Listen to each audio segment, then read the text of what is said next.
Imagine you're dropped into the middle of the Arizona desert with nothing but the clothes you're wearing. No phone. No GPS. No bottled water. No highway signs. The nearest town could be dozens of miles away. The sun is beating down, your mouth is getting dry, and every direction looks exactly the same. Now imagine that this isn't a survival challenge. This is your normal life. Thousands of years ago, ancient Egyptians regularly traveled through landscapes just as unforgiving.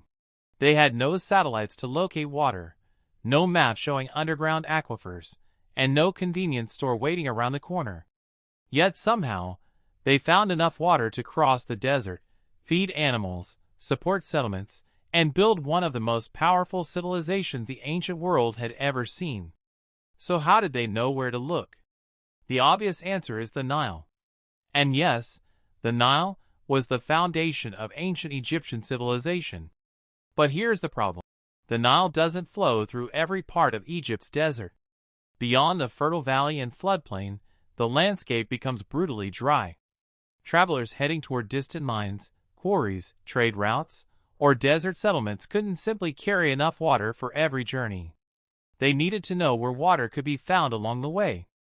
And this is where ancient Egyptians developed something modern people have almost completely lost: the ability to read the landscape. To us, a desert can look completely empty. But to someone who knew it, the smallest details could matter. A cluster of plants where there shouldn't be any. A line of palm trees visible in the distance. Animals repeatedly appearing in one area. A depression in the ground. A change in the color or texture of the soil. These clues could suggest that moisture was nearby. Ancient travelers weren't looking for a giant blue lake in the middle of the sand. Sometimes they were looking for tiny signs that pointed towards something hidden beneath their feet. And occasionally, the desert revealed water in the most dramatic way possible. An oasis. Imagine walking for hours through a landscape of dust, stone, and heat, when suddenly you see green vegetation ahead. Palm trees, plants, birds, maybe even people. That wasn't just a beautiful sight. It meant survival. Oases were natural islands of life surrounded by an ocean of desert.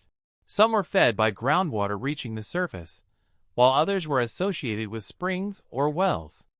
For travelers, an oasis could mean rest, food, water, and safety. For communities, it could become the foundation of permanent settlement. But oases weren't everywhere. And ancient Egyptians needed water in places where nature didn't conveniently provide it. That's where the ground itself became important. Deserts can hide enormous amounts of water beneath their surface. Rain that fell long ago could seep underground and become trapped between layers of rock. In some regions, groundwater could be reached by digging wells. But finding a useful well wasn't simply a matter of randomly digging into the sand and hoping for the best. Digging required labor, tools, and knowledge of the local geology. A successful well could turn an otherwise useless location into a critical stop along a desert route. And once a reliable water source was found, something interesting happened. People remembered it.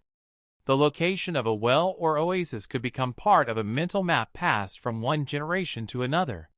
Travelers learned which routes were safe, how far one water source was from the next, and where they could stop with their animals. In a world without Google Maps, this knowledge could be more valuable than gold. Because imagine making a mistake.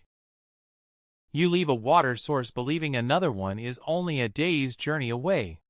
But you're wrong. The next morning comes. The water containers are getting lighter. The heat rises. And the next well is still nowhere in sight. In the desert, navigation wasn't just about reaching your destination. It was about staying alive long enough to reach it.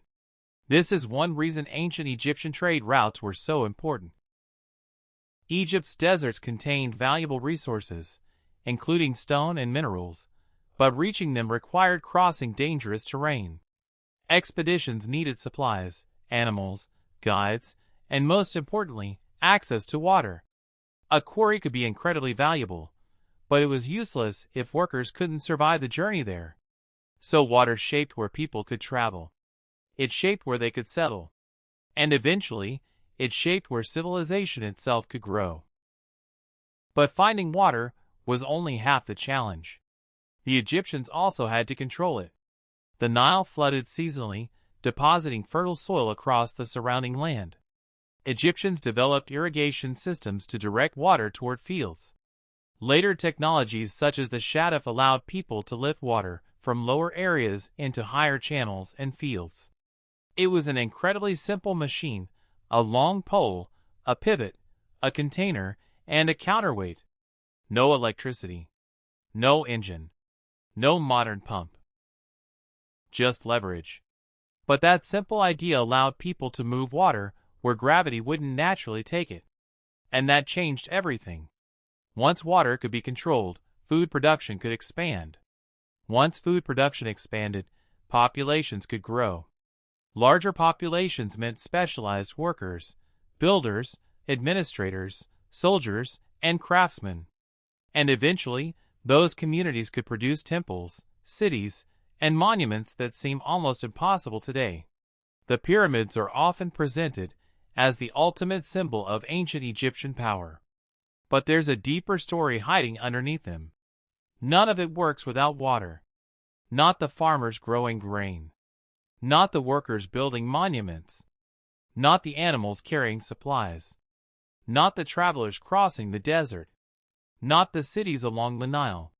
Water was the invisible infrastructure holding the entire civilization together. And perhaps the most impressive part is that the Egyptians didn't have to make the desert disappear. They simply learned how to understand it. They watched plants. They followed the landscape. They remembered wells. They found oases. They dug into the earth. They redirected rivers and canals. They built simple machines to lift water. Generation after generation, that knowledge accumulated until an environment that looked almost impossible to live in became the home of a civilization that lasted for thousands of years. Today, if your car runs out of gas in the desert, you can call for help with a smartphone. If you're thirsty, you can probably find a convenience store within a few miles. Ancient travelers had none of those advantages. They had something else: knowledge of the land. They knew that the desert wasn't truly empty. It was hiding clues. And sometimes, beneath the hottest, driest landscape on Earth, those clues could lead to the one thing that mattered more than anything else: water. And once ancient Egyptians learned how to find it, move it, and control it, they didn't just survive the desert. They built a civilization in it.